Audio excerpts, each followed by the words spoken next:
Before we jump into the episode, I wanted to take a second and thank you for watching the Single Man Podcast. What started as a vision in October 2023 has grown into something more than I ever imagined. If you haven't seen episode 1 yet, I'm only creating 52 episodes, and my goal is to reach as many single men as possible through these real stories. YouTube tells me that only 10% of those who watch the podcast are subscribed. It would tremendously help the podcast reach more men if you would scan the QR code on the screen right now or click the only link in this episode's description and subscribe on YouTube. Through the link, you can also join our email list, follow us on social media, or even donate so we can keep making an impact in single men's lives. My commitment to you is to use 100% of anything donated to continue improving the quality of the podcast. Thank you from the bottom of my heart. Now, let's roll the episode. What would you say, specifically, if you could speak to single women who are, I don't know, having this mindset of like, there's no good guys out there? Like, how have you navigated that yourself? Girl, first I would say I understand. Yeah. I understand. I would also say, going back to community, one thing that helps me fight that are my guy friends. Like, I love y'all. Like, y'all are truly like the best guys, you know? Yeah. And so when I think of no good guys out there, I can just look to my left or right and I'm like, my friends are amazing boys, you know? And y'all, sometimes God has to really reel me in, because sometimes I'm getting off topic, sorry. No. But sometimes I'm like trying so hard to play matchmaker and like help all my friends out who are single. And I'm like, okay, I need to stop and let God just be God, you know?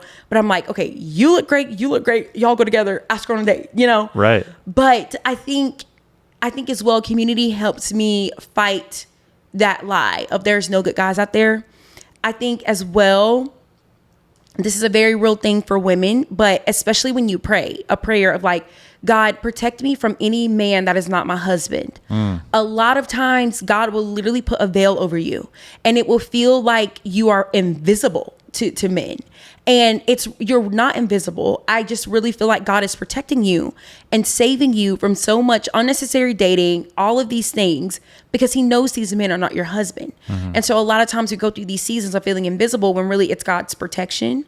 And so it could just feel like there's no one out there. There's no one looking at you. But a lot of times it is God just protecting his daughter, you know? Right. And so there are good guys out there, y'all. Just, again, don't even look at them. Like, look at God. And when you focus on God, it takes your vision off of the lack of good men, but they're out there. But focus on God. That's my thing. Yeah. Yeah. Great. I love it. Do you have a Bible verse for this kind of season, stage of life that you're in, or for your life in general that you'd want to share? Yes. Yeah. I think a Bible verse that single Christians need to cling on to is Ephesians 2:10. And I know that is such a cliche verse,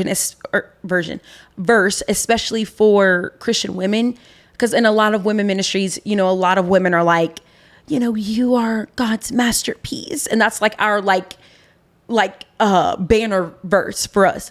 But we never look at the second half of that verse where it says that you were created in Christ Jesus and he has prepared works in advance for you to do. And so that whole verse is so prominent to your Christian or your single season, because when you are single, you know, sometimes your confidence can fluctuate because it's like, dang, like no one's asking me out. No one sees me. Like, am I even pretty? Is there something wrong with me? Right. And I think if you hold on to, you are created by a king, you are a masterpiece, that combats all of those lies that can creep in of, I'm not pretty enough, I'm not skinny enough, I'm not whatever, this is why I'm single.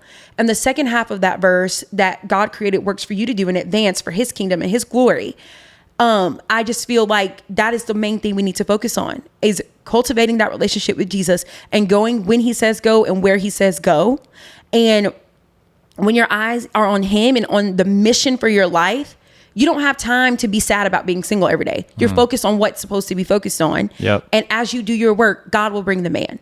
And so I think Ephesians 2:10, I think that is just a verse every single Christian needs to hold on to. Let's say specifically single men who are listening. Primarily our audience is single men. So what would you want to leave to encourage them? You know, they're going back to their Friday night. Maybe there's a girl that they're interested in. Maybe they're thinking about texting her, DMing her, maybe not DMing her after this conversation.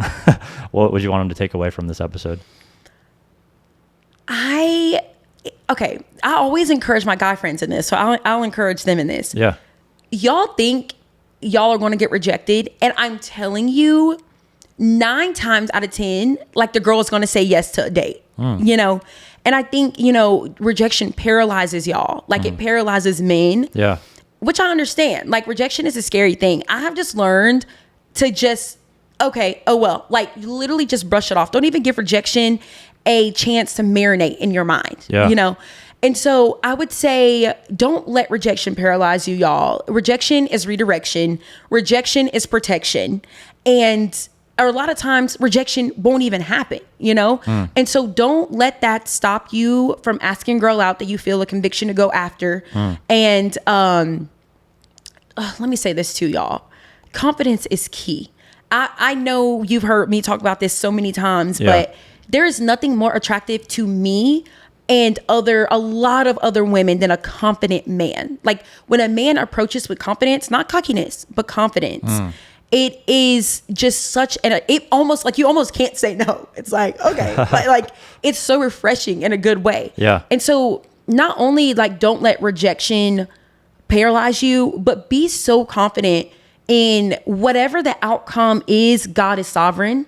And so nothing is going to get you down. Just do it and go full force and be confident in it and just go ask her out. Like, don't let rejection stop you. That is my biggest things. There's so many guys that have talked to me, you know, in the past. I have said a lot of times, like I was afraid to approach you and I'm like, you do know if you would have asked, I would have said yes. Like you missed out on the opportunity, you know?